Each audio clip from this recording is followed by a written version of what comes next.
Every small town has its secrets. Some are more deeply held than others.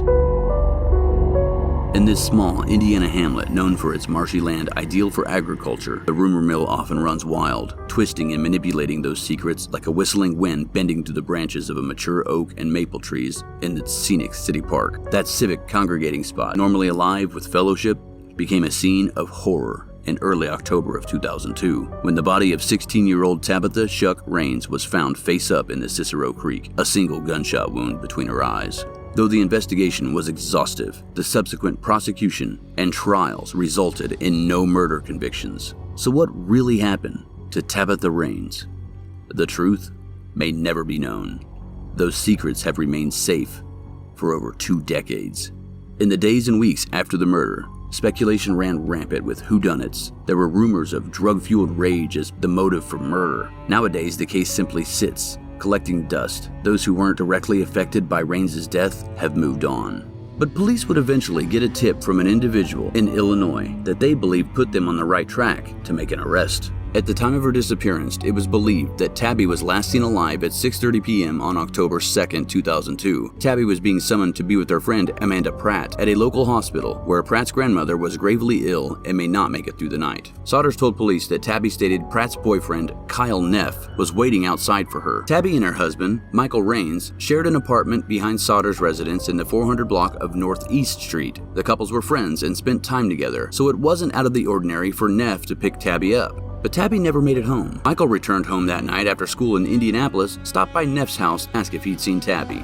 Neff replied that he had not. Michael filed a missing persons report a little over 24 hours after Tabby went missing. The search continued into the weekend, and on the evening of October 5th, 2 children fishing off the bank of Cicero Creek spotted what they believed to be a human body. The fatal bullet was from a gun held 6 to 18 inches away from her head. But remember that tip we discussed earlier? That tip was from a kid, a 17-year-old named Andrew Bush, whose statements to police turned the investigation on its head. On March 20th, 2003, Tipton Police Detective Gary Stout and Indiana State Police Detective Tony Frawley traveled to Clinton, Illinois to speak with Bush about an incident he allegedly witnessed at a city park at the night of October 2nd, 2002. Bush told police that he lived in Tipton for a short time with his father before moving back to Illinois with his mother. He said that he was sitting alone in a Tipton Park pavilion a little before 11 p.m. on October 2nd, 2002, when Tabby walked up. Bush recalled she seemed antsy. Much of Bush's story is recounted in a probable cause affidavit dated March 24th, 2003. Bush and Tabby shared some vodka that Bush had and engaged in small talk for a few minutes. Bush said he then witnessed a car driven by Elizabeth Balser enter the park and stop on the west side of the pavilion. Bush also recognized Neff, who got out of the car at the front passenger seat, at which time Neff and Balser were spotted near a footbridge at the other side of the park.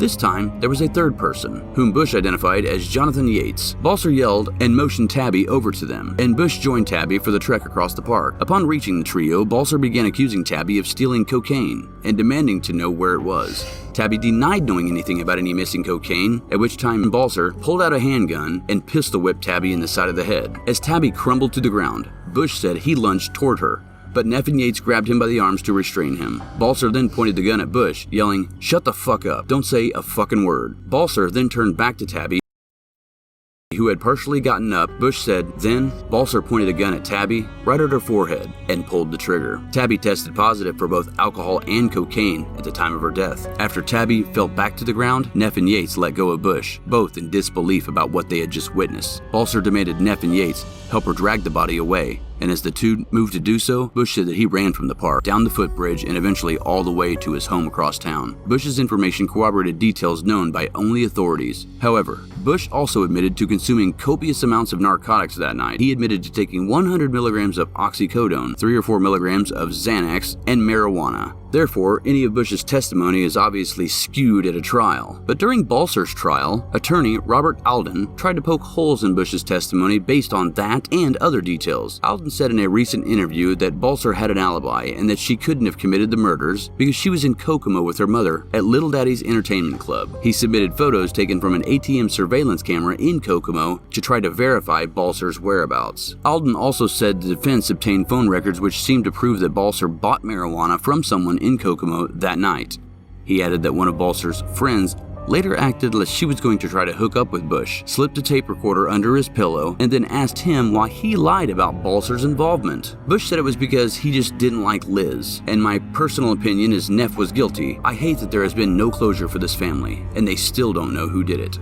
Police arrested Balser, Neff, and Yates the night that Bush made his statements in Illinois. The following day at a press conference, authorities announced the charges in the case. Balser was to be charged with murder, criminal confinement, and criminal recklessness. Neff and Yates each faced charges of murder, criminal confinement, and assisting a criminal. In April of 2004, Neff made a plea deal with the state. In exchange for his testimony, the state agreed to drop all charges against him, except for aiding, inducing, or causing battery, a Class C felony, which carries 2 to 8 years in prison. If he pleaded guilty and testified against Balser and Yates, Neff would later testify in an exchange for cocaine. He arranged the meeting between Tabby and Balser in the park that night so that Balser could beat Tabby up. He also admitted to providing Balser the gun. He said Balser claimed that she just wanted to scare Tabitha into telling her where the missing drugs were. Neff, who admitted to being on cocaine that day, said that he got the gun from his mother, Debbie Neff's house. He then met Balser in Tipton High School parking lot, where he gave her the loaded gun. The two of them got in Balser's car and then drove to the park. Balser declined to be interviewed for this story. She's currently incarcerated, or was, at the Howard County Jail on unrelated charges,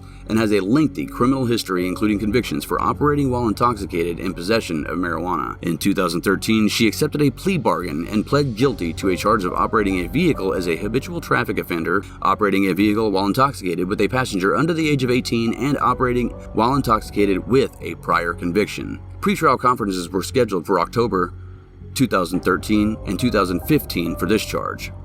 Charges against Yates were later dropped.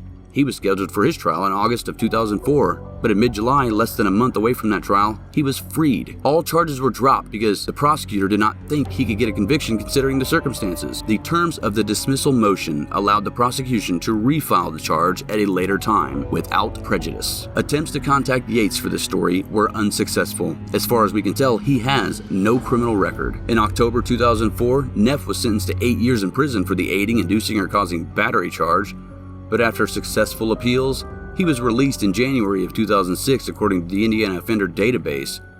Neff respectfully declined to be interviewed for this story, but did say that the elements of his case he testified to were the truth, and added that Michael had nothing to do with Tabby's death.